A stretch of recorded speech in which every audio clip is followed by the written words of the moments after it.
हम लोगों की जो कल क्लास हुई थी उसमें हमने एंगल सम प्रॉपर्टी का जो प्रूफ होता है बेसिकली वो प्रूफ पढ़ लिया था। ठीक है, अब प्रूफ से आगे की कहानी शुरू करते हैं। अब देखो कुछ प्रैक्टिस क्वेश्चंस हैं जिनके वाया आपको ये टॉपिक समझने में थोड़ी सी मदद मिलेगी कि अगर कोई क्वेश्चन आता है तो किस प्रकार से आ सकता है, किस तरीके से उसका आंसर करना है, कैसे उसके क्वेश्चन सॉल्व करने हैं। ठीक है, तो वही हम लोग अभी कर रहे हैं। जैसे मान के चलिए आपके पास क्वेश्चन नंबर 1 कुछ इस तरीके से आ गया कि उसमें ये बोला जा रहा है कि एक ट्रायंगल है और ट्रायंगल के 3 एंगल्स हैं ABC। कंडीशन आपको ये दी हुई है कि A माइनस बी, ठीक है, A माइनस बी ये वाली चीज़ कितनी है 15 डिग्री। आपके पास B माइनस सी ये कितना है 30 डिग्री यानी कि 30 डिग्री। और आपको क्या फाइंड करना है, angle A, angle B and angle C। ठीक है, कैसे फाइंड करेंगे इसको? देखो, अगर आपके पास एक इक्वेशन है और उस एक इक्वेशन में आपके पास यदि 2 वेरिएबल्स हैं, जैसे कि यहाँ पे 2 वेरिएबल है ना, एक कैपिटल A और एक कैपिटल B, ऐसी इक्वेशन इन 2 वेरिएबल सॉल्व नहीं होती। ध्यान रखना, अगर आपके पास एक इक्वेशन है तो वेरिएबल भी एक ही होना चाहिए। अगर आपके पास 2 इक्वेशंस हैं तो वेरिएबल भी 2 होने चाहिए, मतलब 2 वेरिएबल तो 2 इक्वेशन, तभी वो सॉल्व हो सकती है।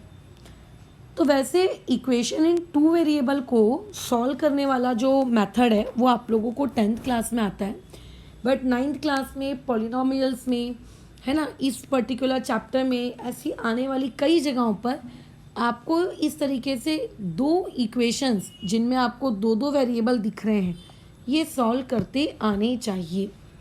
तो जैसे कि मैंने तुमको सिखाया है कि इनको हम लोग आसानी से सॉल्व कर सकते हैं। सबसे पहले तो देखो, कोई भी क्वेश्चन आप चाहे अटेम्प्ट कर रहे हो हमेशा उसका गिवन डेटा लिख दो। तो गिवन डेटा हमारे पास क्या है कि हमारे पास एक ट्रायंगल ABC है जहाँ पे A माइनस बी ये आपको कितना दिया है 15 डिग्री, B माइनस सी ये आपको कितना दिया हुआ है 30 डिग्री। हम लोगों को यहाँ पर क्या टू फाइंड करना है, हमें यहाँ पे टू फाइंड करना है एंगल A, एंगल B और एंगल C। अब इसका सल्यूशन कैसे करें? तो देखो बहुत सारे तरीके होंगे इस पर्टिकुलर चीज़ को सॉल्व करने का, बट अगर आपके पास 2 इक्वेशंस हैं, ठीक है, वो भी 2 वेरिएबल वाली, तो उन 2 वेरिएबल वाली इक्वेशंस को किस तरीके से सॉल्व करोगे? आप उन दोनों इक्वेशंस को उठाकर आपस में ऐड कर दो या आपस में सबट्रैक्ट कर दो। तो मैडम हमको कैसे पता चलेगा कि आपस में ऐड करना है कि आपस में सबट्रैक्ट करना है? बताइए, हमें कैसे पता चलेगा? हमको तो नहीं पता। तो आप उन दोनों इक्वेशंस को देखिए। ठीक है, आपके पास जो पहली इक्वेशन है वो है A minus B equal to 15 degree. जो दूसरी इक्वेशन है वो है B minus C equal to 30 degree. अगर आप अपनी इक्वेशन नंबर 1 को देखो और अगर आप इक्वेशन नंबर 2 को देखो तो इक्वेशन 1 और इक्वेशन 2 में आपको नहीं लगता ये B कॉमन है? हाँ, तो अगर आपको दोनों इक्वेशंस में ये B कॉमन दिख रहा है तो आप उन कॉमन वाली चीज़ के ऊपर अपना पूरा ध्यान लगाओ। पहली इक्वेशन में B के आगे कैसा साइन है? पहली इक्वेशन में B के आगे एक निगेटिव साइन है। दूसरी इक्वेशन में B के आगे कैसा साइन है? पॉजिटिव। कोई साइन नहीं दिख रहा है मतलब पॉजिटिव है। तो इसका मतलब ये, अगर आपके पास 2 इक्वेशंस हैं और 2 इक्वेशंस में जो कॉमन चीज़ है अगर उसके पास अपोजिट साइंस दिख रहे हैं तो आप उन दोनों इक्वेशंस को बोलो क्या कर सकते हो, ऐड कर सकते हो। अगर दोनों के पास अपोजिट साइन है तो ऐड कर सकते हो, सेम साइन होते प्लस प्लस माइनस माइनस तो सबट्रैक्ट करते। ठीक है, तो यहाँ से अगर मैं इन दोनों इक्वेशंस को ऐड करूँगी तो A माइनस बी 15, फिर उसके बाद B minus C equal to 30, दोनों को ऐड कर रहे हैं तो ऐड करने के दौरान ये minus B plus B cut गया। क्या बचेगा आप लोगों के पास? A बचेगा, उसमें माइनस सी और इधर एडिशन करेंगे तो 45 डिग्री। बट मैडम आंसर तो अभी भी नहीं आया, बताइए। आप तो बोल रहे थे कि दोनों को सॉल्व करेंगे तो वैल्यू मिल जाएगी, आंसर तो अभी भी नहीं आया। अब हम क्या करें, हमारी गाड़ी तो अटक गई। तो इसका मतलब इस पर्टिकुलर इक्वेशन को इस तरीके से नहीं किया जा सकता। क्यों नहीं किया जा सकता? क्योंकि जो आपकी पहली इक्वेशन है इसमें आप देखिए दो वेरिएबल है, एक है ए और दूसरा है बी। जो आपकी दूसरी इक्वेशन है इसमें दो वेरिएबल है, एक है बी और एक है सी। सो इनडायरेक्टली यहाँ पे टोटल कितने वेरिएबल हो गए? 3 वेरिएबल हो गए, ए बी और सी। और जो तरीका आप यूज़ कर रहे थे उस तरीके से इक्वेशन इन 2 वेरिएबल सॉल्व की जाती है, ना कि आपकी 3 वेरिएबल वाला। सो देयरफॉर उस टेक्निक को हम यूज़ नहीं कर सकते। फिर अब क्या करें? अब हमारी गाड़ी तो अटक गई, अब कैसे काम चलाएं? तो अब हमें अपना दिमाग लगाना पड़ेगा, क्या करें क्या करें क्या करें। तो ऐसे में देखो, इसको ऐसे सॉल्व करेंगे। कोई बात नहीं, a minus B equal to 15 है। तुम्हें नहीं लगता कि अपन इस a minus B equal to 15 को a equal to 15 plus b लिख सकते हैं? माइनस b को मैं वहाँ ले गई, तो यानी कि मुझे यहाँ से किसकी वैल्यू मिल गई? मुझे यहाँ से a फॉर एप्पल की वैल्यू मिल गई, और इसको मैंने इक्वेशन नंबर 1 दिया, ठीक है। और इसको मैंने इक्वेशन नंबर क्या दिया है? 1 दिया है। सिमिलरली जो b माइनस सी है, यहाँ से मुझे क्या चाहिए? यहाँ से मुझे क्या चाहिए? यहाँ से मुझे, अब कई बच्चे कहेंगे कि मैडम यहाँ से आप b is equals to 30 plus c लिख दें, है ना। बट मैं इसको b equal to 30 plus c नहीं लिखूँगी, बल्कि मैं इसको ये लिखूँगी कि ये 30 को मैं इधर ले आई हूँ, तो ये बन जाएगा b माइनस 30, और माइनस सी को वहाँ ले गई हूँ तो वो वहाँ जाके प्लस सी, यानी कि यहाँ से c की वैल्यू आ गई मेरे पास b माइनस 30। यहाँ से मेरे पास किसकी वैल्यू आ गई? c की वैल्यू आ गई b माइनस 30। क्यों? लेकिन ऐसा आपने क्यों किया? आपने b इक्वल टू 30 प्लस सी क्यों नहीं लिखा? वो आगे मैं समझाऊंगी तुम्हें कि मैंने क्यों नहीं लिखा, बट ऐसा मैंने कर लिया है। खैर, बाद में उसका रीज़न बता देंगे कि क्यों। अब मैं आगे लेकिन कैसे सॉल्व करें? तो हमको ये पता है कि किसी भी ट्रायंगल के अंदर में अगर आपके पास 3 एंगल्स हैं, तीनों एंगल्स को यदि आप ऐड करेंगे तो ऐड करके जो आंसर आएगा, ठीक है, वो होगा 180, और इसको हम लोग कहेंगे angle sum property of a triangle, ठीक है। इसका यहाँ पे प्रॉपर तरीके से रीज़न देना, प्रॉपर्टी का प्रॉप, ट्रायंगल का सिंबल डेल्टा, वो मत ड्रॉ करना, पूरा तुमको लिखना है, मतलब तुमको लिखना है।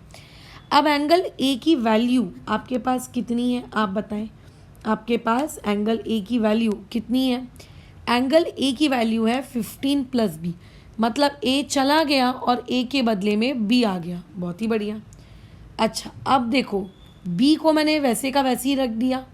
अब जो सी है, सी चला गया और सी के बदले में कौन आ गया? बी माइनस 30 आ गया, ठीक है। और इसको दे देंगे रीज़न कि फ्रॉम इक्वेशन नंबर 1 एंड 2। अब देखो, तुम्हारी पूरी इस इक्वेशन में सिर्फ एक ही वेरिएबल है, और वो एक वेरिएबल है कौन? बी। सिर्फ एक ही वेरिएबल है, और वो पर्टिकुलर वेरिएबल कौन है? वो पर्टिकुलर वेरिएबल है बी। अगर तुम ये वाला काम करते हैं ना कि b minus C equal to 30 है, तो वहाँ से b मतलब b plus 30 degree is equals to sorry क्या नाम है, एक मिनट, अगर तुम वहाँ से ये वाला काम करते कि b इक्वल टू 30 प्लस सी, तो क्या होता? b की जगह 30 प्लस सी लिखते, और यहाँ पे भी c ही लिखते, है ना, और यहाँ पे क्या लिखते? 15 प्लस बी लिखते। तो तुम्हारी इक्वेशन में कितने वेरिएबल आ जाते? 2। तो पूरी इक्वेशन में ताकि एक ही वेरिएबल रहे, इसीलिए हमने उसको पूरा किस में कन्वर्ट किया? बी में, है ना, मतलब बी के टर्म्स में आंसर निकाला है। ओके, तो अभी 3 बी मिलकर क्या हो जाएंगे? ये हो जाएगा आपका 3 टाइम्स ऑफ बी। अच्छा, इक्वल टू 180 तो लिखना ही था, खैर, तो 180 और प्लस 30 यानी कि 210, और 210 में से 15 चला गया, यानी कि वो हो जाएगा 195, ठीक है। अब यहाँ से अगर कोई मुझसे बी की वैल्यू पूछेगा तो बी की वैल्यू कितनी आएगी? 195 डिवाइडेड बाई 3, ये इस तरीके से।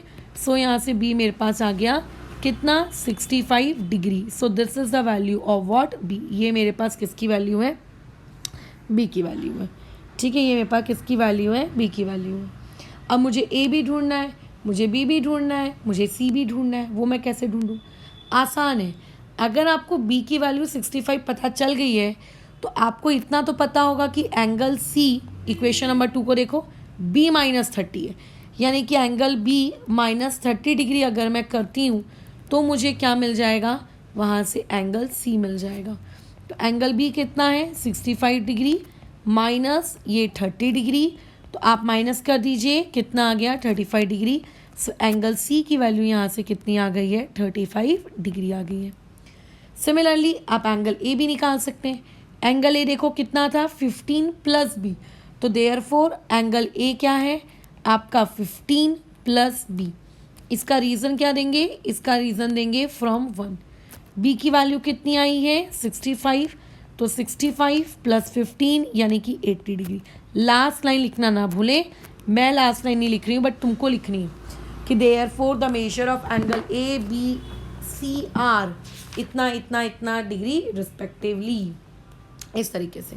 तो कल को हो सकता है तुमको इक्वेशंस बनकर आए, तो अगर इक्वेशंस बनकर आती हैं तो उनसे घबराने का नहीं, ठीक है, उनसे घबराना नहीं, वो बहुत ही आसान है, उसमें आपको ऐसा कुछ नहीं है कि तकलीफ़ हो जाएगी, ठीक है, कुछ भी ऐसा नहीं कि उसमें तकलीफ़ हो जाएगी कि अरे ये तो हाय मेरे से बन ही नहीं रहा है, ठीक है। चलो नेक्स्ट क्वेश्चन की तरफ मूव करते हैं, क्वेश्चन नंबर 2। क्वेश्चन नंबर 2 भी मैंने लगभग इसी के जैसा क्वेश्चन लिया है एक तुम लोगों के लिए। क्वेश्चन में बोला गया है कि आपके पास एक ट्रायंगल ए बी सी है, इस ट्रायंगल ए बी सी में 2 टाइम्स द एंगल ए, ठीक है, 2 टाइम्स द एंगल ए किसके बराबर दिया गया है, आप लोगों को 2 टाइम्स द एंगल ए आपको दिया गया है 3 टाइम्स एंगल बी के, और ये दिया है 6 टाइम्स एंगल सी के, ठीक है, ऐसा आपको ये पूरा का पूरा दिया हुआ है। अच्छा, अब उसके बाद आपको क्या करना है, यहाँ पे आपको डिटरमाइन करना है, क्या डिटरमाइन करना है, एंगल ए की वैल्यू, एंगल बी की वैल्यू, एंगल सी की वैल्यू, ये आपको डिटरमाइन करनी है। कैसे डिटरमाइन करेंगे, वही ऊपर का लॉजिक, बट मैडम यहाँ तो इस बार 3 इक्वेशंस नहीं दिए हैं, तो क्या दिक्कत है भाई, 3 इक्वेशंस नहीं दिए तो हाँ क्या दिक्कत है, 3 इक्वेशंस अगर नहीं दी तो, अगर 3 इक्वेशंस नहीं दी तो इस प्रकार का ये जो गिवन डेटा दिया है, ये जो गिवन डेटा दिया है, इससे हम देखो इक्वेशन बनाएंगे, इससे हम इक्वेशन बनाएंगे। कैसे बनाओगे आप इससे इक्वेशन, देखो जब भी इक्वल टू करके तीनों एंगल्स दिए हों, चाहे 9th क्लास में या चाहे 10th क्लास में या आगे के किसी भी क्लास में, तो देखो इसको सॉल्व कैसे करते हैं। सबसे पहले 2 times angle A equal to 3 times angle B equal to 6 times angle C, ये डेटा आपको कैसा है गिवन है, ठीक है, ये डेटा आपको कैसा है गिवन है।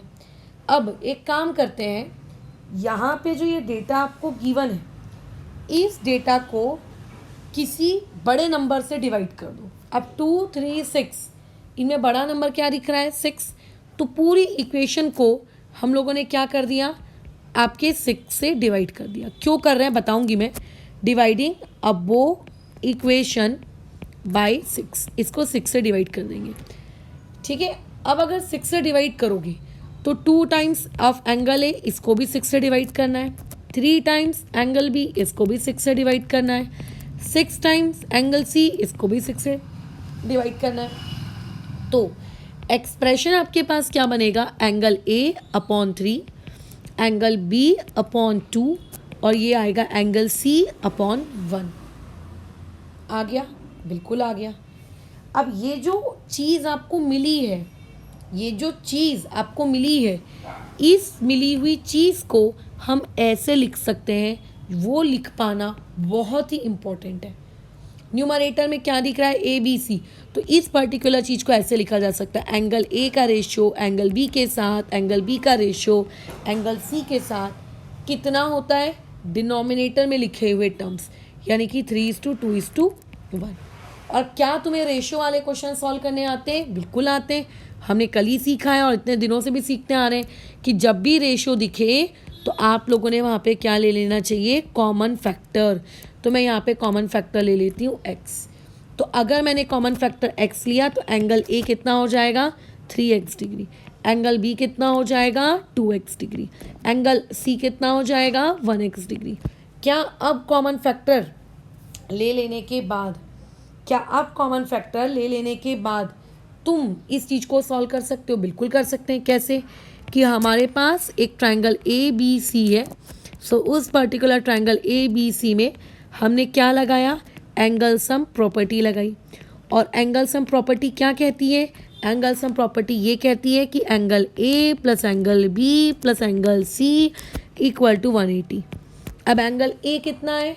एंगल ए है 3x, एंगल बी कितना है? 2x, एंगल सी कितना है? 1x। आप इसको सॉल्व कर लीजिए तो ये आएगा 6x इज इक्वल्स टू 180। आप इसको सॉल्व कर लीजिए तो x की वैल्यू कितनी आएगी? 30। बट x तो मेरा कौन है? x मेरा कौन है? x मेरा एक कॉमन फैक्टर है। अब अगर मुझे एंगल ए बी सी कितना कितना होता है, अगर मुझे ये कैलकुलेट करना है तो इसको कैलकुलेट करने के लिए क्या करना पड़ेगा? एंगल ए कितना था? एंगल ए 3x था, तो 3 into 30 that is equal to 90 degree. Angle B कितना था? Angle B 2 times of x था, तो 2 इंटू 30 यानी कि 60 डिग्री। ठीक है। एंगल सी कितना था? वो तो 1 टाइम्स ऑफ x था, यानी कि 1 इंटू 30 यानी कि कितना? 30 डिग्री। और लास्ट लाइन लिख लेना कि therefore the measure of angle A B C is करके इतना इतना डिग्री। ठीक है। ये ऐसे काम करना है आपको, ये ऐसे काम करना है आपको। तो इसका मतलब अगर इस तरीके से कल को एक्सप्रेशन दे दे तो बेसिकली ये भी एक रेशियो वाला ही सवाल है, बट इसको रेशियो वाले फॉर्मेट में कन्वर्ट करना पड़ेगा। ठीक है। इसको रेशियो वाले फॉर्मेट में कन्वर्ट करना पड़ेगा। जब आप इसको रेशियो वाले फॉर्मेट में कन्वर्ट करोगे तब ये क्वेश्चन आपका आएगा। अगर आप ये सोचोगे कि बिना रेशियो वाले फॉर्मेट में कन्वर्ट किए मेरी गाड़ी चल जाए तो गाड़ी ना चलेगी। इसको रेशियो वाले फॉर्मेट में पहले कन्वर्ट करो। और रेशियो वाले फॉर्मेट में कैसे कन्वर्ट करते हैं ये तो क्लियर है ना। आप उस पर्टिकुलर एक्सप्रेशन में जो आपको सबसे बड़ा नंबर दिख रहा है, उस सबसे बड़े नंबर से आप उस पर्टिकुलर इक्वेशन को क्या कर दीजिए? डिवाइड कर दीजिए। या फिर ऐसा भी कहा जा सकता है कि वो 2, 3 और 6 इनका क्या निकाल लीजिए, एलसीएम वगैरह कैलकुलेट कर लीजिए, है ना। ये वाली चीज़ होती है। तो इस तरीके से इस पर्टिकुलर सवाल को अप्रोच करना था। ठीक है। एक सवाल इसी इक्वेशन वाले फॉर्मेट का और प्रैक्टिस करते हैं। क्वेश्चन नंबर 3 में आ जाते हैं। अब देखो क्वेश्चन नंबर 3 की खास बात ये है कि यहाँ पे आपको जो चीज़ें हैं वो स्टेटमेंट के फॉर्म में दी हैं। आपको जो चीज़ें हैं वो किसके फॉर्म में दी हुई हैं? स्टेटमेंट के फॉर्म में दी हुई हैं। बराबर। वो क्या दी हुई हैं? स्टेटमेंट के फॉर्म में दी हुई हैं। तो अब देखो स्टेटमेंट क्या है। स्टेटमेंट कुछ इस तरीके से है, the sum of two angles, the sum of two angles of a triangle. आपके पास अगर कोई ट्रायंगल है, उस ट्रायंगल में दो एंगल्स का जो सम है वो कितना है? 80 डिग्री है। ठीक है। एंड डिफरेंस इज, और जो डिफरेंस है वो डिफरेंस कितना है? वो डिफरेंस आपको दिया हुआ है 20 डिग्री। तो आपको क्या करना है? सारे के सारे एंगल्स कैलकुलेट करने, फाइंड ऑल एंगल्स। तो यहाँ पर आपको इस बार इक्वेशन बनाकर नहीं दी गई। ठीक है। इस बार आपको इक्वेशन नहीं बना के दी गई, आपको स्टेटमेंट दी। तो जिस दिन हमने कॉम्प्लीमेंट्री एंड सप्लीमेंट्री एंगल वाले टॉपिक को रिवाइज किया था, उस दिन हमारा पॉइंट ऑफ डिस्कशन कैसा चल रहा था कि इक्वेशन बनाना कैसे सीखें। तो उस दिन मैंने तुम लोगों को ऑलरेडी इक्वेशन बनाना सिखाया है, राइट। अभी उसी लॉजिक का इस्तेमाल करते हुए तुमको ये पर्टिकुलर इक्वेशन बनानी है। फिर इक्वेशन बनाने के बाद एंगल सम प्रॉपर्टी में उसको जाना है, पुट कर देना है, आंसर निकालना है, बात खत्म करनी है। अब एक ट्रायंगल के अंदर टोटल 3 एंगल्स होते हैं, ये हम सब जानते हैं। ठीक है। हम सब लोग जानते हैं। यहाँ पे बोल रहा है कि ट्रायंगल्स के पास के 2 एंगल्स का सम आपको दिया हुआ है 180 डिग्री। देखो सम का मतलब होता है एडिशन। ठीक है। और जो डिफरेंस होता है, इस डिफरेंस वाले वर्ड का मतलब होता है सब्ट्रैक्शन। तो यानी कि ट्रायंगल के अंदर में जो 2 एंगल्स हैं, उन 2 एंगल्स का सम आपको कितना दिया है? 80 डिग्री उनका एडिशन, और उनका माइनस आपको कितना दिया हुआ है? ठीक है। आपका 20 डिग्री। तो इस क्वेश्चन को देखो, अभी लिखने का इसका फॉर्मेट हम किस तरीके से रखेंगे। जब इसको सॉल्व करने को जाएंगे तो हमको पहली बात तो क्वेश्चन में ट्रायंगल पहले से बनाकर नहीं दिया है ना। हमें क्वेश्चन में ट्रायंगल पहले से बनाकर नहीं दिया है, तो आपको बनाना है, ठीक है। वो ट्रायंगल आपको बनाना है। तो हम लोग क्या लिखेंगे कि लेट, ठीक है, आपका ABC बी अ ट्रायंगल। मतलब क्योंकि वहाँ पे पहले से नाम नहीं दिया था, तो इस बार हम लोग पहले से नाम उसको दे रहे हैं। अच्छा, अब उसमें उसने क्या बोला है, दो एंगल्स का एडिशन। अब देखो तुम्हारी मर्जी है कि दो एंगल्स के एडिशन में आप वो दो एंगल्स AB लेना चाहते हो, आप BC लेना चाहते हो, कि आप AC लेना चाहते हो। आपकी चॉइस है, ठीक है, आपकी चॉइस है। आपको जो लेना है आप वो ले लो। तो मेरे को A और B अच्छा लग रहा है, मैं A और B ले लेती हूँ, ठीक है। तो क्वेश्चन क्या बोल रहा है कि दो एंगल्स का एडिशन 80 डिग्री होगा। तो यहाँ पे ऐसे अच्छे से लिख देते हैं अकॉर्डिंग टू गिवन कंडीशन, कि जो कंडीशन हमको दी हुई है उस कंडीशन के अकॉर्डिंग, ठीक है, एंगल आपका A प्लस एंगल B, ये वाली चीज़ कितनी होगी 80 डिग्री। और गिवन कंडीशन के अकॉर्डिंग डिफरेंस यानी कि सब्ट्रैक्शन वो कितना होगा 20 डिग्री। तो angle A minus angle B, ये आपको डेटा होगा कितना 20 डिग्री। अब आपको बाकी के एंगल्स निकालने हैं। अब देखो इस क्वेश्चन में इन दो इक्वेशंस में आप पहले तो आइडेंटिफाई करिए कितने वेरिएबल्स हैं। अरे वाह मैडम, ये तो दो वेरिएबल का क्वेश्चन है। अरे वाह, हाँ ये तो दो वेरिएबल्स का क्वेश्चन है। क्या तुम्हें ये दो वेरिएबल्स के क्वेश्चन सॉल्व करने आते हैं? बिल्कुल आते हैं। तीन वेरिएबल होता है तो दिक्कत हो जाती है, यहाँ तो दो वेरिएबल है। मैंने क्या किया, इन दोनों इक्वेशंस को ऐड कर दिया।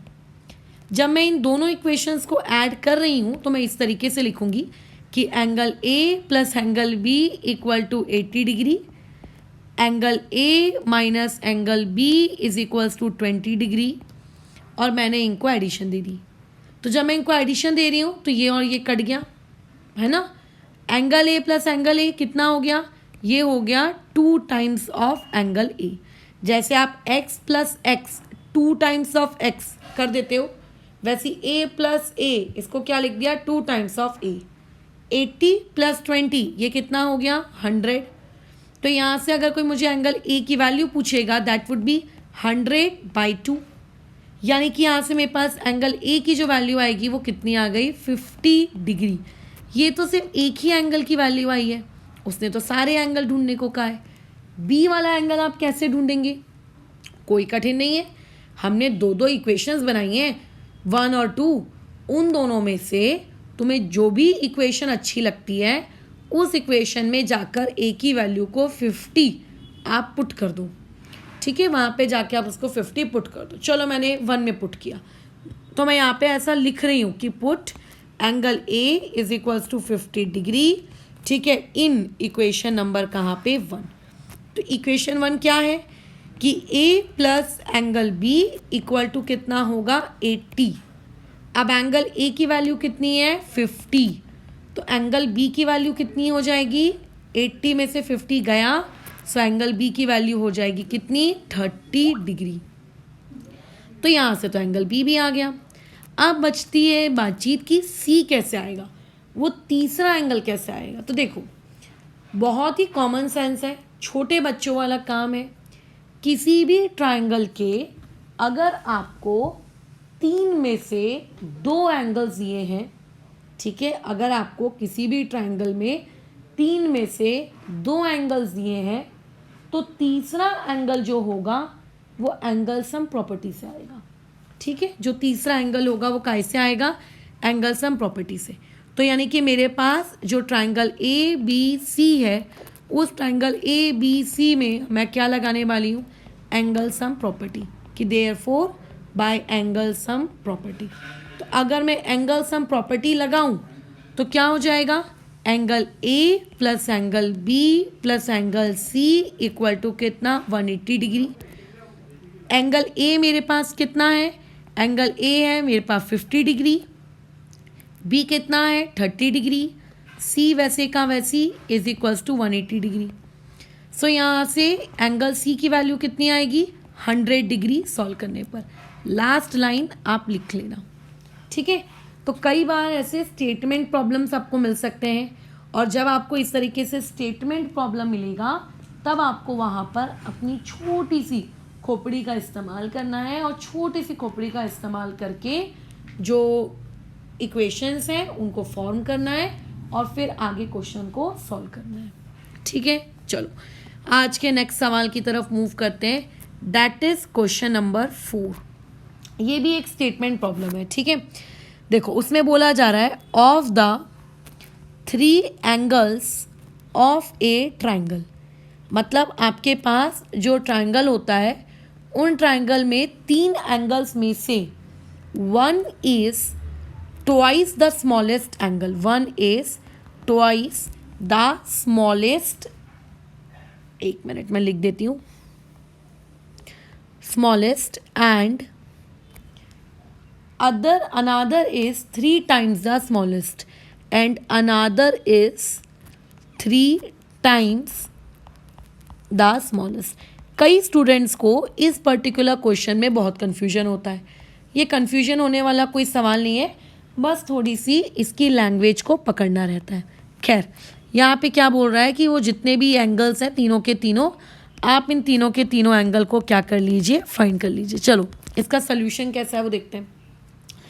पहली बात तो एक ट्रायंगल के अंदर 3 एंगल है, ट्रायंगल का कोई नाम नहीं दिया है तो नाम हम लोग लिख देते हैं उसका, ठीक है। तो क्या हो जाएगा इसका नाम, अगर मैं लिखूं तुम्हारी मर्जी, let A B C be a triangle. A B C को मैंने क्या कह दिया, एक ट्रायंगल कह दिया। क्वेश्चन में ये बोल रहा है 3 एंगल्स में से जो पहला एंगल है वो स्मॉलेस्ट एंगल का ट्वाइस है। ट्वाइस का मतलब होता है डबल, ठीक है, ट्वाइस का मतलब होता है डबल, स्मॉलेस्ट का डबल है। तो मैडम अगर एक ABC नामक ट्रायंगल हमारे पास है जिसके पास टोटल 3 एंगल्स होते हैं, तो आपको कैसे पता कि स्मॉलेस्ट वाला कौन सा है, हाउ डू यू नो, ठीक है, आपको कैसे पता कि मैम कि उसमें स्मॉलेस्ट वाला कौन सा है, बताइए। तो मुझे तो सही में नहीं पता यार स्मॉलेस्ट वाला कौन सा है, मेरे को तो कोई आइडिया ही नहीं है। तो ऐसे केस में जो 3 एंगल्स है ना ABC, उसमें से आप किसी एक को अपनी मर्जी के अकॉर्डिंग स्मॉलेस्ट ले लीजिए, ठीक है। तो मैं यहाँ पे लिख देती हूँ कि लेट, मैंने एंगल A को मेरा क्या ले लिया, स्मॉलेस्ट एंगल ले लिया है। किस चीज़ का स्मॉलेस्ट एंगल ले लिया है, ऑफ ट्रायंगल ABC, ठीक है, ट्रायंगल ABC का स्मॉलेस्ट एंगल है वो। Is it clear, okay. अब क्या बोला जा रहा है उसमें कि जो हमारे पास टोटल 3 एंगल्स थे, उन 3 एंगल्स में से जो एक एंगल है, अब अगर मैं A को स्मॉलेस्ट लूँगी, A को अगर मैंने स्मॉलेस्ट ले लिया तो बचे टोटल कितने एंगल, एक बचा B और एक बचा C। तो मान लेते हैं इस 1 वाले को मैंने क्या ले लिया, मेरा B एंगल, और इस अनादर वाले को मैंने क्या ले लिया, मेरा C एंगल।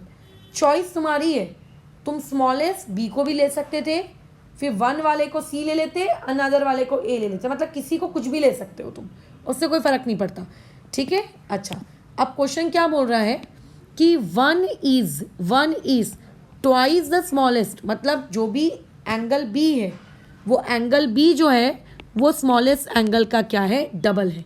तो पहले तो अपन अच्छे से लिख देते हैं अकॉर्डिंग टू गिवन कंडीशन, आप लोगों का जो एंगल B है वो ट्वाइस है, ट्वाइस मतलब डबल है किसका, स्मॉलेस्ट का, यानी कि ट्वाइस ऑफ एंगल A, यानी कि आप B की जगह 2 टाइम्स एंगल A लिख सकते हो। और फिर वो क्या बोल रहा है, फिर वो ये कह रहा है कि जो अनादर एंगल है, अनादर मतलब बचा वाला C, वो 3 टाइम्स है स्मॉलेस्ट के। 3 टाइम्स का मतलब 3 गुना है, डबल ट्रिपल है ना, 3 टाइम्स का मतलब होता है ट्रिपल, 3 टाइम्स का मतलब होता है क्या, ट्रिपल, ट्रिपल होता है 3 टाइम्स का मतलब, ठीक है। अच्छा जो अनादर एंगल है, तो अनादर एंगल कौन है, एंगल C, वो 3 टाइम्स है किसके, स्मॉलेस्ट के, यानी कि इसके, ऐसा। तो मुझको मेरे क्वेश्चन से इस तरीके से इंफॉर्मेशन मिल गई, इसको मैंने दे दिया इक्वेशन नंबर 1। अब जैसे मैंने प्रीवियस क्वेश्चन सॉल्व किया था, क्या तुम्हें लगता है ये क्वेश्चन वैसे सॉल्व किया जा सकता है ऐड करके, सब्ट्रैक्ट करके? तो जवाब होना चाहिए मैडम नहीं, क्योंकि यहाँ पे टोटल कितने वेरिएबल है? 3, ए बी है, बी बी है, सी बी है। फिर इस क्वेश्चन को मैं कैसे सॉल्व करूँगी? तो आप इस टाइप के अगर 3 वेरिएबल आ गए तो आपको ध्यान रखना है कि फिर आपको डायरेक्टली क्या यूज़ करनी है? एंगल सम प्रॉपर्टी यूज़ करनी है। डायरेक्टली आपको क्या यूज़ करनी है? Angle sum property. Angle sum property क्या होती है? Angle A plus angle B plus angle C बराबर बोलो कितना? 180 डिग्री। यही होती है ना एंगल सम प्रॉपर्टी। ए की जगह ए ही रहने दो, ठीक है, लेकिन बी की जगह क्या लिख सकते हो? 2 टाइम्स ए, तो बी की जगह आ गया 2 times of angle A. C की जगह क्या लिख सकते हो? 3 times of angle A, equal to यहाँ पे आ गया 180। और इसको रीज़न क्या दे देंगे? इसका रीज़न दे देंगे फ्रॉम 1, क्योंकि हमने वैल्यूज़ 1 से उठा के लाए ना। अब देखो इसके आगे कोई नंबर नहीं है, यानी कि इसके आगे है 1, तो 1a plus 2a plus 3a, तो ये हो गया total 6 times of angle a is equals to 180 degree. So अगर मैं यहाँ से एंगल a की वैल्यू निकालूँ, that would be 180 divided by 6। So therefore angle a की वैल्यू कितनी आ जाएगी? 30 डिग्री। अब मेरे को क्या सिर्फ एक ही एंगल बोला है? नो, मुझे अदर एंगल्स भी निकालने हैं। तो वो निकालना बहुत ही आसान है, क्योंकि फ्रॉम इक्वेशन नंबर 1 अगर मैं ये बातचीत करूं तो एंगल बी जो होता है वो 2 टाइम्स होता है एंगल ए के, और एंगल ए कितना है? 30, तो एंगल बी कितना होगा? 60। अगर मैं एंगल सी की बात करूं तो वो 3 टाइम्स होता है एंगल ए के, तो वो कितना होगा? वो होगा 3 इंटू 30, और आंसर विल बी वॉट? 90। ठीक है, आंसर विल बी वॉट? 90। क्या ये चीज़ क्लियर है? क्या ये चीज़ क्लियर है? बस लास्ट लाइन आपने लिख देनी है। तो अगर आपको 2 इक्वेशंस में अगर आपको 2 वेरिएबल दिख रहे हैं, ठीक है, तो आप उन्हें ऐड सब्ट्रैक्ट करके सॉल्व कर सकते हो, ठीक है। लेकिन अगर आपको वहाँ 2 वेरिएबल्स नहीं दिख रहे, 2 वेरिएबल्स के बदले में आपको वहाँ क्या दिख रहा है? वहाँ पे आपको दिख रहे हैं 3 वेरिएबल्स, तो याद रखना कि डायरेक्टली वहाँ पे एंगल सम प्रॉपर्टी का ही प्रयोग करें, ठीक है। वहाँ पे डायरेक्टली किसका प्रयोग करें? एंगल सम प्रॉपर्टी का। जब आप एंगल सम प्रॉपर्टी का यूज़ करेंगे तो बेहतर होगा, ठीक है। चलो आगे बढ़ते हैं, और भी बहुत सारे सवाल हैं तुम लोगों के लिए। देखो अभी तो मैं और भी बहुत सारे सवाल करा सकती हूँ, बट कैसा है कि उन सवालों को करवाने के लिए मुझे एक्सटीरियर एंगल थ्योरम का प्रयोग करना पड़ेगा। खैर वो अभी मैंने पढ़ाया नहीं है, वैसे तो तुमने लोअर क्लासेस में पढ़ा है, बट स्टिल मैं ऐसा मान के चल रही हूँ कि आपने नहीं पढ़ा है, इसीलिए मैं आपको अभी वाले क्वेश्चंस नहीं करवा रही हूँ। खैर 5 में आ जाओ। क्वेश्चन नंबर 5 को देखो, डायग्राम बनाकर दे रहे हैं आपको इस तरीके का, ठीक है। यहाँ पे A लिख दिया, यहाँ पे B लिख दिया, इस पॉइंट को C लिख दिया, यहाँ D लिख दिया, यहाँ E लिख दिया। ये हो गया X, ये हो गया 59 डिग्री, ये हो गया 43 डिग्री, और ये हो गया 80 डिग्री, ठीक है। इसमें आपको जो चीज़ फाइंड करनी है वो बेसिकली फाइंड करनी है x की वैल्यू। अब इस x की वैल्यू को हम कैसे सॉल्व करें? द पॉइंट इज, तो आप इस बात से तो पहले घबराएं ना कि यहाँ पे अरे 2 ट्राइंगल्स है, हाय मैं कैसे सॉल्व करूँगा या करूँगी। चीज़ें आसान है। आपने अभी तक जितनी भी पढ़ाई की है ना, ठीक है, आपने अभी तक जितनी भी पढ़ाई की है उस पढ़ाई के अनुसार आपको अपने सारे कंसेप्ट यहाँ लगा देना है। वर्टिकली का भी कंसेप्ट लगा देना है, पैरेलल का भी कंसेप्ट लगा देना है। अगर दिया है पैरेलल तो इस क्वेश्चन में कोई किसी के पैरेलल नहीं दिया है, ठीक है। अगर दिया होता तो चलो, तो ऐसा नहीं है कि ट्राइंगल्स पढ़ रहे हैं तो पैरेलल का कंसेप्ट नहीं लगा सकते, अल्टरनेट नहीं लगा सकते, करस्पॉन्डिंग नहीं लगा सकते, आप सब लगा सकते हो। डिपेंड कि आपको गिवन डेटा क्या दिया है, ठीक है। डिपेंड्स कि आपको गिवन डेटा क्या दिया है। खैर चलो आ जाओ इस पर। तो देखो अगर मैं ऊपर वाले ट्राइंगल ABC की बात करूं, ठीक है, अगर मैं ऊपर वाले ट्राइंगल ABC की बात करूं तो ट्राइंगल ABC में तुमको नहीं लगता कि वहाँ एंगल सम प्रॉपर्टी लगाई जा सकती है? बिल्कुल मैडम, वहाँ पे आपको 2 एंगल्स दिए हुए हैं, आप तीसरा एंगल निकाल लीजिए। लगा सकती हूँ ना मैं एंगल सम प्रॉपर्टी, बिल्कुल। यानी कि a प्लस बी प्लस सी बराबर, मैं वहाँ पे क्या कर सकती हूँ, 180 डिग्री लिख सकती हूँ। देखो मैं पूरी स्टेप्स के साथ सॉल्व करके नहीं दिखा रही हूँ, क्योंकि मुझे ऐसा लगता है कि मैंने ऊपर जितने क्वेश्चंस आपको स्टेप वाइज सॉल्व करके दिखाए, उस या फिर जितना मैं अभी तक प्रीवियस क्लासेस में अलग अलग टॉपिक्स के जितने प्रैक्टिस क्वेश्चंस ले चुकी हूँ, उसमें कम से कम अभी आप लोगों की मेंटल एबिलिटी तो डेवलप हो ही चुकी है क्या करने की, क्वेश्चन को प्रॉपर तरीके से स्टेटमेंट वाइज लिखने की। अभी मैं आपको क्वेश्चंस दे रही हूँ, उन क्वेश्चंस को मैं समझा देती हूँ कि अच्छा देखो ये ऐसे करना है, फिर जब कॉपी चेकिंग करने की बारी आएगी ना, तो तुम यही सारे सवाल मेरे से चेक करवा लेना, ठीक है, इनको प्रॉपर तरीके से लिख कर। ठीक है, अभी मैं इसे समझा देती हूँ, ठीक है ना। ओके चलो, तो देखो पहला ट्राइंगल है ए बी सी। इस particular triangle A B C में मैं क्या लगा सकती हूँ, एंगल सम प्रॉपर्टी। अगर इस ट्राइंगल में मैंने एंगल सम प्रॉपर्टी लगाई, तो यहाँ से मैं ये वाला एंगल सी, ये मेरा फाइंड आउट हो जाएगा, बराबर, ये मेरा फाइंड आउट हो जाएगा, है ना। अच्छा, अब तुमको नहीं लगा, अच्छा इसको एक नाम दे दो, इसको नाम दे दो एंगल 1 और इसको नाम दे दो एंगल 2। तुमको नहीं लगता कि ये एंगल 1 और ये एंगल 2 आपस में वर्टिकली अपोजिट एंगल्स है? यानी कि अगर आपने एंगल 1 ढूंढ लिया, तो उसके बाद नेक्स्ट स्टेप में आप ये लिख सकते हो कि एंगल 1 और 2 आपस में क्या है, वर्टिकली है। अगर एंगल 2 वर्टिकली है, तो इमेजिन करिए एंगल 1 की वैल्यू आ गई होती कितनी, आप लोगों के पास वैल्यू आ गई होती something called as let's say 77 degree, 87 degree, कुछ भी एक वैल्यू आ गई होती। उतनी ही सेम वैल्यू इस नीचे वाले 2 की भी होगी, ये तो एग्री करते हो, वही सेम वैल्यू इस 2 की भी होगी, बिल्कुल इस बात से एग्री करते हैं। तो अब ये 2 भी मिल जाएगा, फिर जैसे ये 2 मिल जाए, फिर नीचे वाले में आप again angle sum property apply कर दीजिएगा। तो 2 प्लस 59 प्लस एक्स, तो एक्स तो पता नहीं है, 59 पहले से बताए, 2 आपने वर्टिकली से निकाल लिया, आ गया आंसर। तो अभी जो हमने एंगल सम प्रॉपर्टी का कंसेप्ट सीखा, उससे ये पर्टिकुलर क्वेश्चन आपको दे दिया गया पूछने के लिए। तो ध्यान रखना, ऐसा ज़रूरी नहीं होता है कि हर बार हर टाइप के प्रॉब्लम प्रैक्टिस करने के लिए वीडियो में सिखाए जा सके, हर बार पॉसिबल नहीं होता है। तो जितना टाइप का सिखाया जा सकता है वो हम सिखा देंगे, बट उनमें से कई बार आपको अपना खुद का भेजा भी इस्तेमाल करना होगा एग्ज़ाम हॉल में, ठीक है। क्योंकि ये ऐसा नहीं है कि कुछ ऐसा पूछ लिया जाएगा जो क्लास 12th का कंसेप्ट हो, क्लास 10th का हो, जो भी पूछा जाएगा वो क्लास 9th का ही पूछा जाएगा, लेकिन उसमें अपनी दिमाग लगाना पड़ेगा। चलो जैसे मान के चलते हैं, ये आपको डायग्राम दिया है, ये एंगल आपका 40 डिग्री, ये वाला एंगल आपका 95 डिग्री, ठीक है, यहाँ पर ये एंगल आपका 75 डिग्री।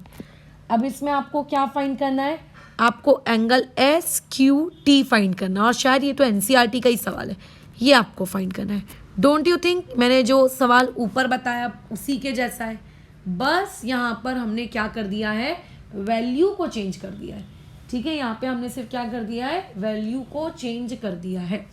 तो ये जितने भी क्वेश्चंस मैं अभी तुम्हें करने को दे रही हूँ, ये सारे क्वेश्चंस आपको चेकिंग करवाने हैं क्लास में, ठीक है। इस वीडियो को देखने के बाद जब वापस क्लास अटेंड करने आओगे तो उस वक्त ये चेकिंग करवाना है। अच्छा, गलती से भी यहाँ पे अल्टरनेट एंगल का कोई कंसेप्ट मत लगा लेना। मैं जैसे कॉपी चेकिंग जब करती हूँ ना, तो मैं कई महान लोगों को ऐसा देखती हूँ कि वो इस 95 और इस एंगल के बीच में अल्टरनेट लगाते हैं। अल्टरनेट तब तक नहीं लगाई जाती है जब तक स्वयं क्वेश्चन वाला आपको चीख चीख के ना बोल रहा हो कि भाई मैं पैरेलल दिया हूँ, मैं पैरेलल दिया हूँ, मुझको तुम यूज़ करो, ठीक है। चलिए क्वेश्चन नंबर 7 की तरफ आते हैं। देखो डायग्राम कुछ इस तरीके से दिया है, बहुत ही ब्यूटीफुल डायग्राम दिया है। ये आपका एक ट्राइंगल, ठीक है, ये एक ट्राइंगल। अच्छा, इस ट्राइंगल में इसको नाम दे दिया ए, इसको नाम दे दिया बी, इसको नाम दे दिया सी। ये वाला सी एंगल एक्स है, ये आपको फाइंड करना है। ए को मैंने थोड़ा सा एक्सटेंड कर दिया, यहाँ पे पॉइंट पी ले लिया, और ये वाला एंगल मैंने आपको दे दिया बाहर वाला 95 डिग्री। वैसे ही मैंने इस बी को थोड़ा एक्सटेंड कर दिया, ठीक है। अच्छा, और बी को एक्सटेंड करने के बाद ये वाला एंगल मैंने आपको कितना दे दिया, 135 डिग्री। अब आपको बेसिकली यहाँ पर इसी एक्स को कैलकुलेट करना है। तो कई लोगों को ऐसा लग रहा होगा कि मैडम अभी तो आपने एक्सटीरियर एंगल थ्योरम पढ़ाए नहीं है, हम कैसे कैलकुलेट कर लें। आप कर सकते हैं कैलकुलेट, इसमें ऐसा कुछ नहीं है जिसमें आपको एक्सटीरियर एंगल थ्योरम की ज़रूरत पड़ेगी, ऐसा कुछ है ही नहीं यहाँ पर। आप बिना एक्सटीरियर एंगल थ्योरम के भी इस क्वेश्चन को बहुत ही आसानी से सॉल्व कर सकते हैं। कैसे? लीनियर पेयर तो पढ़े हो ना, हाँ वो तो पढ़ा है। तो आपको नहीं लगता कि ये एंगल 1 और इस 95 के बीच में आप लीनियर पेयर का कंसेप्ट लगा सकते हैं? बिल्कुल। तो इससे आपको एंगल 1 की वैल्यू मिल जाएगी, वो आप निकालना, ठीक है बराबर। मैं क्योंकि स्टेप्स बता के दे रही हूँ ना कि ऐसे कर सकते हो वैसे कर सकते हो, राइट। तो स्टेप्स इसीलिए बताई जा रही हैं ताकि आप करो, आप लिखो सोल्यूशन अपने हाथों से। इतना सुनने के बाद, अगर इतना सुनने के बाद भी तुम नहीं लिख पा रहे हो तो मतलब मैथ्स में मेंटल एबिलिटी अच्छी नहीं है। अच्छा, वैसे ही मैं इस वाले को क्या कह सकती हूँ, इस वाले को मैं क्या कह सकती हूँ, इस वाले को मैं एंगल 2 कह सकती हूँ। इन दोनों के बीच में तुम्हें नहीं लगता कि इन दोनों के बीच में भी मैं लीनियर पेयर का कंसेप्ट लगा सकती हूँ, तो मुझे एंगल 2 मिल जाएगा। यानी कि एंगल 1 और एंगल 2 इसको निकालने में कतई हमें कोई तकलीफ ना होगी। 1 मिल गया, 2 मिल गया। बट क्या क्वेश्चन वाले ने आपसे 1 मांगा था? नहीं। क्या क्वेश्चन वाले ने आपसे 2 मांगा था? नहीं। क्वेश्चन वाले ने आपसे क्या मांगा था? आपसे x। यानी कि पहले आपने लीनियर पेयर लगाया, दोबारा आपने लीनियर पेयर लगाया। पहली बार लीनियर पेयर लगाया तो एंगल 1 ढूंढा, दूसरी बार लीनियर पेयर लगाया तो एंगल 2 ढूंढा। बट हमको तो x चाहिए, ना तो हमको 1 चाहिए, ना तो हमको 2 चाहिए। फिर तो नेक्स्ट में हम क्या करेंगे, अंदर का जो ट्राइंगल है उसमें एंगल सम प्रॉपर्टी लगाएंगे और x निकाल लेंगे, इस तरीके का। तो था ऊपर वाले के जैसे ही आसान सवाल, तो ये भी तुम लोगों को सॉल्व करना है और कॉपी चेकिंग के दौरान इसको चेक कराना है, ठीक है। इसी के जैसा एक क्वेश्चन और दे देते हैं, सिर्फ वैल्यू चेंज कर रहे हैं उसकी, ठीक है। बल्कि आई थिंक ये क्वेश्चन जो अभी मैं दे रही हूँ ये तो एनसीईआरटी का ही सवाल है, ये एनसीईआरटी का ही सवाल है, ठीक है। इसको नाम दे दिया R, इस पॉइंट को नाम दे दिया P, इस पॉइंट को नाम दे दिया Q। इसको थोड़ा सा एक्सटेंड कर देते हैं, यहाँ पर इसको पॉइंट T दे देते हैं और इसको नाम दे देते हैं, बोलो कितना, 110 डिग्री, ठीक है, ऐसे बराबर। अच्छा, इसको ऐसा ऊपर खींच देते हैं और इसको यहाँ पे नाम दे देते हैं S और यहाँ पे इसको लिख देते हैं, बोलो कितना, 135 डिग्री, ठीक है। अब आपको यहाँ पे क्या फाइंड करना है, एंगल PRQ। वही सेम टू सेम ऊपर वाला क्वेश्चन, सिर्फ यहाँ वैल्यूज चेंज कर दिए, बस खत्म। तो अगर ऊपर वाला बना सकते हो तो नीचे वाला सवाल भी तुमसे बन जाएगा, कुछ भी उसमें कठिन नहीं रहेगा। अगर ऊपर वाला बन जाएगा तो नीचे वाला भी बनेगा, ठीक है। ओके, एक और क्वेश्चन देखो, जैसे क्वेश्चन नंबर 9। ये आपको एक लाइन दी हुई है, ठीक है। यहाँ से इसके स्टार्टिंग पॉइंट को A कहते हैं, यहाँ पे एरो डालकर इसको B कह देते हैं, नीचे लंबा खींच के ले आते हैं इस पॉइंट तक, इसको हमने नाम दे दिया E। फिर उसके बाद यहाँ तक गए, ठीक है, इसको नाम दे दिया D। फिर उसके बाद ऊपर गए, इसको नाम दे दिया हमने C। ये एंगल आपको 35 डिग्री दिया हुआ है, ये एंगल आपको 53 डिग्री दिया हुआ है।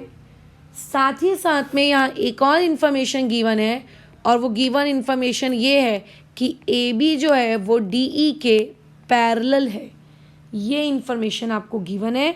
और यहाँ पर जो चीज़ आपको कैलकुलेट करनी है वो है एंगल DCE। आई थिंक ये NCERT का ही क्वेश्चन है, ये आपको कैलकुलेट करना है ये। तो अभी तक किसी भी सवाल में आपको पैरेलल दिया हुआ नहीं रहता था, इस सवाल में आपको जानकारी पैरेलल दी है, तो पैरेलल जानकारी का प्रयोग करें, ठीक है। पैरेलल जानकारी का प्रयोग करें कैसे, देखो जितना भी तुमने अभी तक पढ़ाई की है उस पढ़ाई के अकॉर्डिंग, अगर जैसे ये AB है, ये नीचे वाले DE के अगर पैरेलल है तो हम एक ट्रांसवर्सल बना सकते हैं, जो उन दोनों पैरेलल लाइंस को क्या कर रही होगी, उन दोनों पैरेलल लाइंस को वो कट कर रही होगी, है ना, एक ट्रांसवर्सल बना सकते हो। पैरेलल लाइन का कंसेप्ट देखते बराबर दिमाग में क्या आना चाहिए, करस्पॉन्डिंग लगा सकते हैं क्या, अल्टरनेट लगा सकते हैं क्या, इंटीरियर लगा सकते हैं क्या, ये सारी बातचीत तुम्हारे छोटे से ब्रेन के अंदर जानी चाहिए, है ना। ये सारी बातचीत जानी चाहिए छोटे से हमारे ब्रेन के अंदर। तो अगर वो छोटा सा ब्रेन आप प्रयोग करें तो ए बी और आपका जो ये डी ई है ये आपको पैरेलल दिया है, और आप इसको ट्रांसवर्सल ले लीजिए, इसको, ये ए ई को। अच्छा, और ये सारी चीज़ें प्रॉपर स्टेटमेंट बना के लिखना है आपको। डायरेक्ट वन लाइन में, टू लाइन में सोल्यूशन नहीं निकालना है, प्रॉपर स्टेटमेंट बना के लिखना है। तो अगर मैं ऐसा करती हूँ तो मुझे लगता है कि ये वाला एंगल जो कि आपको 35 दिया हुआ है और ये वाला एंगल अल्टरनेट है, आपको नहीं लगता? तो अगर ऊपर वाला 35 है तो तुमको नहीं लगता कि अल्टरनेट एंगल से ये वाला भी 35 हो जाएगा? और अगर ये 35 है तो इस पर्टिकुलर ट्राइंगल में एंगल सम प्रॉपर्टी लगा दीजिए, आपका वो क्वेश्चन मार्क वाला एंगल आपको निकल कर मिल जाएगा। तो इस तरीके से वो क्वेश्चन मार्क वाला एंगल हम कैलकुलेट करेंगे, ये इस तरीके से, ठीक है। चलो इसी के जैसा एक और क्वेश्चन तुमको देते हैं। क्वेश्चन में कुछ नहीं कर रहे हैं, सिर्फ वैल्यूज़ बदल दे रहे हैं, ठीक है। डायग्राम थोड़ा बदसूरत दिख सकता है। ए पॉइंट इस बार ये ढूंढना है एक्स, इस बार ये वाला एंगल 85 डिग्री आपको दिया है। बी पॉइंट है, ये ई पॉइंट है, ये आपका डी पॉइंट है, ये सी पॉइंट है, और ये आपका 40 डिग्री है। और इस बार भी गिवन इन्फॉर्मेशन है कि सी डी और ए बी आपके पैरेलल होगी, और x की वैल्यू क्या करनी है, कैलकुलेट करनी है, बतानी है कि भैया आखिर x कितना होगा। देखो दोनों ही डायग्राम एक जैसे हैं, कोई चेंज नहीं है, सिर्फ वैल्यू चेंज कर दी है, थोड़ा सा हमने टू फाइंड चेंज कर दिया है, बराबर। अच्छा, एक और सवाल देखते हैं, क्वेश्चन नंबर 11। देखो ये आपके पास एक ट्रायंगल है, ठीक है, ये एक ट्रायंगल है, इसका नाम दे देते हैं ए, यहाँ पे एक मिनट, हाँ इसका नाम दे देते हैं ए, उसके बाद यहाँ पे इसका नाम दे देते हैं बी, और यहाँ दे देते हैं सी। इसको थोड़ा सा लंबा कर देते हैं, ठीक है, ये ऐसे। उसके बाद यहाँ पर ये वाला ट्रायंगल हमने बना दिया, ये पॉइंट हो गया डी, ये पॉइंट हो गया ई, ये पॉइंट हो गया एफ, ठीक है। ये एंगल आपका कितना डिग्री, 40 डिग्री। ये एक्स आपको ढूंढना है, और ये एंगल आपका कितना डिग्री, 70 डिग्री। और यहाँ पे गिवन डेटा में दिया है कि ए बी पैरेलल होगा किसके, ई एफ के। ये आपका गिवन डेटा है, ठीक है, ये आपका गिवन डेटा है। कैसे करेंगे इसको फाइंड? अब मैंने क्या कहा, हर क्वेश्चन के सॉल्यूशंस तुमको रटवाए तो नहीं जा सकते कि रटो रटो रटो रटो रटो, रटवाया तो नहीं जा सकता, उसमें अपना हमको दिमाग लगाना सीखना ही पड़ेगा। ए बी और ई एफ हमको पैरेलल दिया, मतलब ये रहा हमारा ए बी और ये रहा हमारा ई एफ, ये हमको पैरेलल दिया है, बराबर।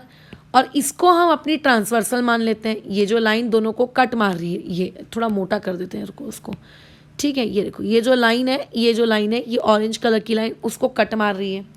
तो तुम्हें नहीं लगता कि यहाँ पे अल्टरनेट एंगल का कंसेप्ट लगाया जा सकता है? ये वाला एंगल 70 डिग्री और ये वाला एंगल ई, आपको ही लगता है ये अल्टरनेट से आ जाएगा? बिल्कुल। अगर ये एंगल 70 है तो ये एंगल भी कितना होगा, 70। प्रॉपर तरीके से नाम दोगे इसको, नाम दोगे एंगल 1। अच्छा, अगर तुम्हें इस तरीके से एंगल 1 देना पसंद नहीं है तो तुम ए बी सी भी कह सकते हो, उसको चॉइस आपकी है। लेकिन मैडम ढूंढना तो एक्स था ना, कैसे ढूंढे?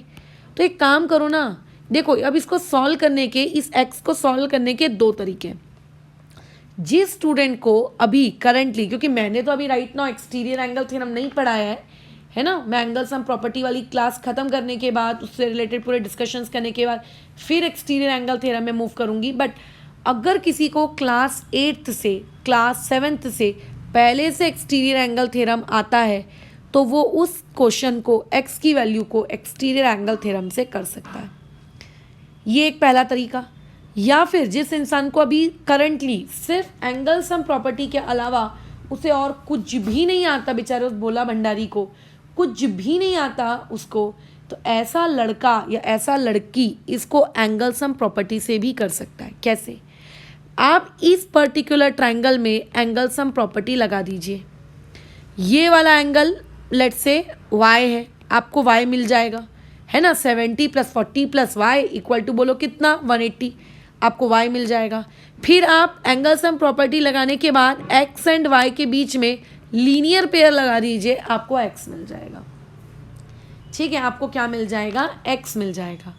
तो इस तरीके से भी इस पर्टिकुलर क्वेश्चन को सॉल्व किया जा सकता है। दोनों, पहले अल्टरनेट एंगल से आपने वो 70 निकाल लिया, उसके बाद आप डायरेक्ट एक्सटीरियर एंगल की प्रॉपर्टी का भी इस्तेमाल कर सकते हैं। अदरवाइज पहले एंगल सम प्रॉपर्टी और उसके बाद लीनियर पेयर, ये भी आप एक लॉजिक लगा सकते हो। ठीक है, चलो एक और क्वेश्चन की तरफ मूव करते हैं। क्वेश्चन नंबर 12, डायग्राम कुछ इस तरीके का दिया है। यहाँ पे पॉइंट P है, यहाँ पे पॉइंट Q है। ये एंगल पे देखो सिंबल कैसा बना हुआ है। ये सिंबल जो मैंने आपको बनाकर दिया है ये 90 डिग्री का सिंबल होता है। ठीक है, कल को कोई आपको कहेगा नहीं, बट आपको समझना होगा कि जहाँ पे भी आपको ये सिंबल दिख रहा है मतलब ये कितना डिग्री है, 90 डिग्री है। ठीक है, अच्छा S के बाद इसको ऐसा लंबा खींच दिया हमने यहाँ तक, इस पॉइंट को मैंने नाम दे दिया T। उसके बाद Q से लेकर यहाँ तक आ गए, इसको नाम दे दिया R। ये एंगल आपको दिया हुआ है कितना डिग्री, 65 डिग्री। ठीक है, और ये जो एंगल है इसको नाम दे देते हैं X, और ये एंगल आपको दिया है 28 डिग्री। अब आपको कैलकुलेशन करनी है। अब इसमें भी दो लॉजिक्स हैं। एक इंसान इसको एक्सटीरियर एंगल थ्योरम से भी कर सकता है, एक इंसान इसको एंगल सम प्रॉपर्टी से भी कर सकता है। कैसे, देखो, इस एंगल को 1 कह दो, इस एंगल को आप 2 कह दो, इतनी अक्ल है। हाँ, अच्छा इसमें एक डेटा और है, PQ और RS आपके क्या दिए हुए हैं, पैरेलल दिए हुए हैं। PQ और RS आपको क्या दिए हुए हैं, पैरेलल।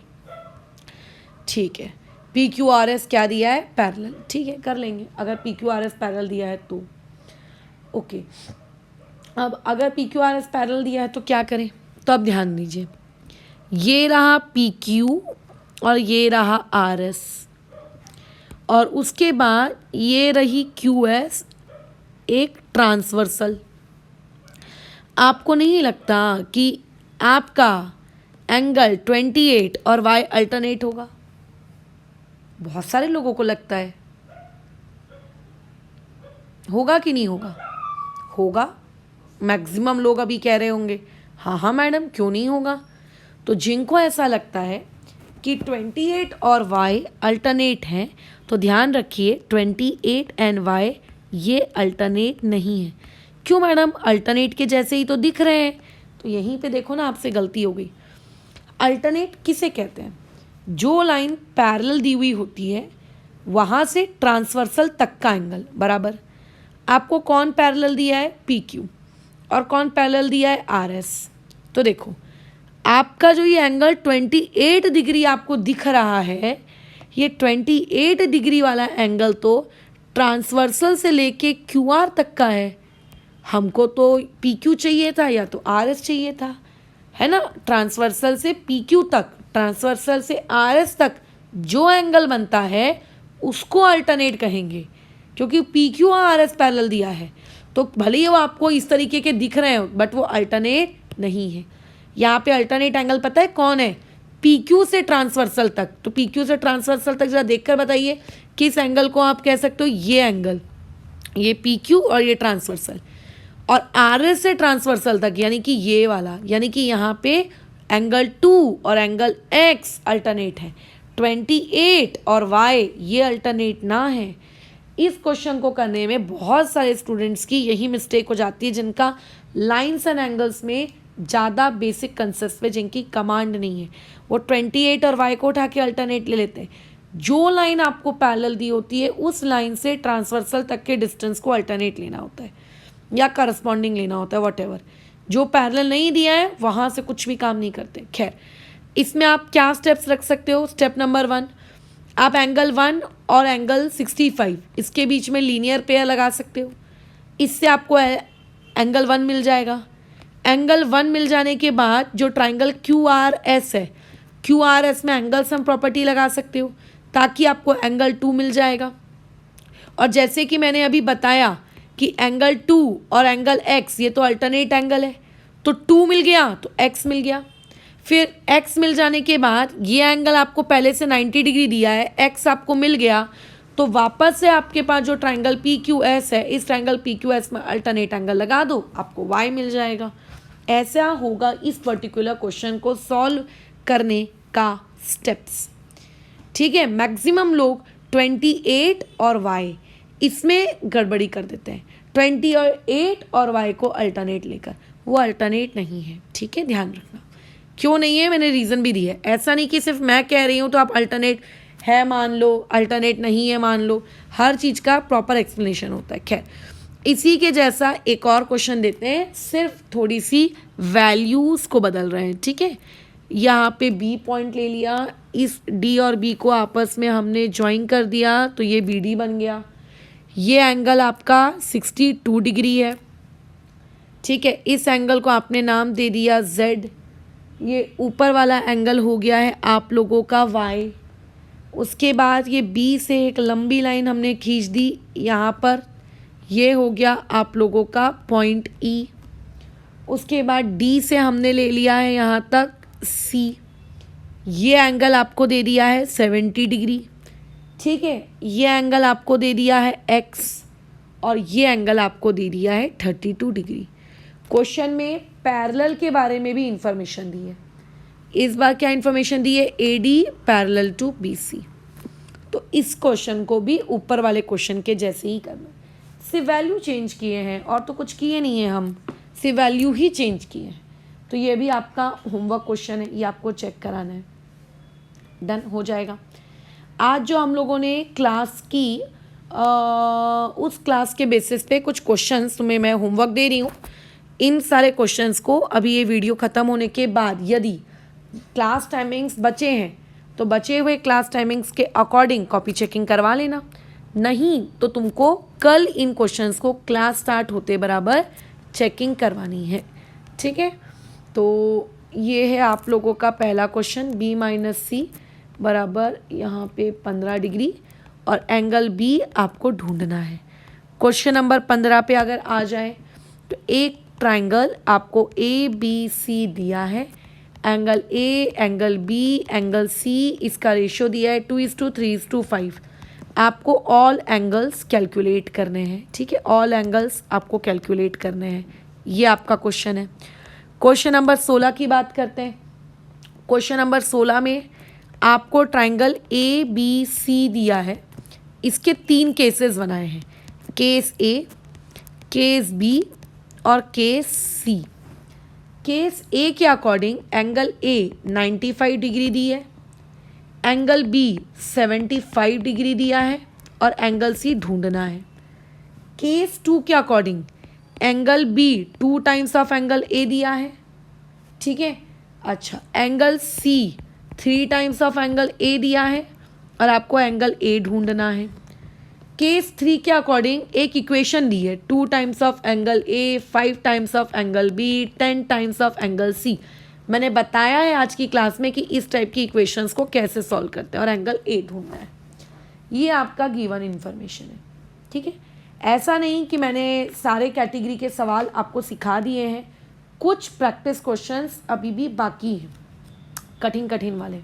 ठीक है, तो वो जो कठिन कठिन टाइप के प्रैक्टिस क्वेश्चंस हैं, उन कठिन कठिन टाइप के प्रैक्टिस क्वेश्चंस को, ज़्यादा नहीं है, थोड़े बहुत ही बाकी होंगे एंगल्स एंड प्रॉपर्टी पर, बट एक बार हम लोग क्या कहते हैं एक्सटीरियर एंगल थ्योरम पढ़ लें और उसके बाद मैं उन कठिन वाले प्रैक्टिस क्वेश्चंस को लूँगी, ताकि हम उन क्वेश्चंस में एंगल्स एंड प्रॉपर्टी का कंसेप्ट भी लगा पाएँ और साथ ही साथ में एक्सटीरियर एंगल का भी लगा पाएँ। क्योंकि कैसा होता है, अगर किसी स्टूडेंट को एक्सटीरियर एंगल का कंसेप्ट पता हो तो एक स्टेप में आंसर आ जाता है, और जिस बेचारे बच्चे को ये नहीं पता हो वो पहले लीनियर पेयर और एंगल सम प्रॉपर्टी ये दोनों लगाता है और फिर अपना आंसर कैलकुलेट करता है। तो ताकि तुम्हें ऐसा कैलकुलेशन ना करना पड़े, इसके लिए ज़रूरी है कि आपको एक्सटीरियर एंगल थ्योरम वाला भी कंसेप्ट आना चाहिए, और वो कंसेप्ट तभी आएगा जब पढ़ाएंगे। तो एक बार उसको पहले पढ़ा लेते हैं, पढ़ा लेने के बाद फिर मैं उससे रिलेटेड तुमसे क्वेश्चन करवा लूँगी, ठीक है। अच्छा, और उसके अलावा अभी इस पर्टिकुलर टॉपिक से बहुत सारे प्रूफ दैट के सवाल हैं, कुछ सॉल्व्ड एग्जाम्पल में हैं और कुछ शायद एक्सरसाइजेज में हैं। तो पहले जितने भी टू फाइंड वाले टाइप के सवाल हैं पहले हम वो कर लेते हैं, फिर जो बच जाएंगे एनसीईआरटी के सॉल्व्ड एग्जाम्पल में और टू एक्सरसाइज में, जैसे मैंने 6.2 के क्वेश्चन नंबर 6 का एक अलग वीडियो बनाया, तो वैसे ही टू फाइंड वाले जितने भी सवाल होंगे उनका एक एक अलग अलग मैं वीडियो बना दूंगी, ठीक है। मैंने आपको पहले क्वेश्चन समझाए और उसके बाद मैंने होमवर्क को दिए, तो बनना चाहिए, ठीक है। बट एक क्वेश्चन मैं आपको दे रही हूँ जो मैं आपको समझा नहीं रही हूँ और देखती हूँ कि ये तुम लोगों से बनता है कि नहीं बनता है, ठीक है। मतलब बिना समझाए जितना समझाया गया है उसके बेसिस पर आप लोगों की कितनी बुद्धि चलती है और आप इस पर्टिकुलर सवाल को सॉल्व कर पाते हो कि नहीं कर पाते हो, और जो कि आपको करना ही है, ठीक है, कैसे भी अपना दिमाग लगाकर, क्योंकि ज्योमेट्री में तो अनगिनत प्रकार के आप क्वेश्चन फ्रेम कर सकते हो। हर टीचर अलग अलग प्रकार के क्वेश्चंस करवाएगा, उससे टॉपिक सिखाएगा, तो ऐसा तो नहीं है ना कि जब तक तुम 10 करोड़ सवाल बनाओगे नहीं तुमसे नया सवाल नहीं बनेगा, तो फिर नया सवाल तो ऐसे में कभी नहीं बनेगा। तो इसीलिए ज़रूरी है टॉपिक को समझ के कंसेप्ट्स को अप्लाई करना। हो सकता है एक सवाल से भी समझ में आ जाए, हो सकता है 10 करोड़ सवाल करने के बाद भी समझ में ना आए, डिपेंड कि आपको चीज़ें कितने अच्छे से आपने सीखने की कोशिश की है। खैर, ये आपको एक क्वाड्रिलैटरल दिया है, गलती से भी इसको स्क्वायर वगैरह समझने की भूल ना करें, स्क्वायर वगैरह क्योंकि ये है नहीं। ये एंगल आपको एक्स दिया है, ये एंगल आपको वाई दिया है, ये एंगल आपको 36 डिग्री दिया है, ठीक है, और ये वाला एंगल आपको जेड दिया है। अब आपको यहाँ से कैलकुलेशन करनी है एक्स की, वाई की और जेड की, ख़त्म। ये क्वेश्चन कैसे करेंगे मैं इसका एक्सप्लेनेशन नहीं दे रही हूँ, ठीक है ना, बट मैं ऐसी उम्मीद करती हूँ कि अच्छा जितना अभी तक पढ़ाई तुमने की है इसके बेसिस पे अब तुम ये सारा काम कर सकते हो। ओके, तो फिलहाल अभी आज की क्लास हम लोग यहाँ पर ओवर करते हैं। इसके आगे की क्लास में हम लोग एक्सटीरियर एंगल थ्योरम को सीखेंगे, उसका प्रूफ और उससे रिलेटेड कुछ प्रैक्टिस क्वेश्चंस, ठीक है। फिलहाल के लिए इसको आज यहाँ रोकते हैं।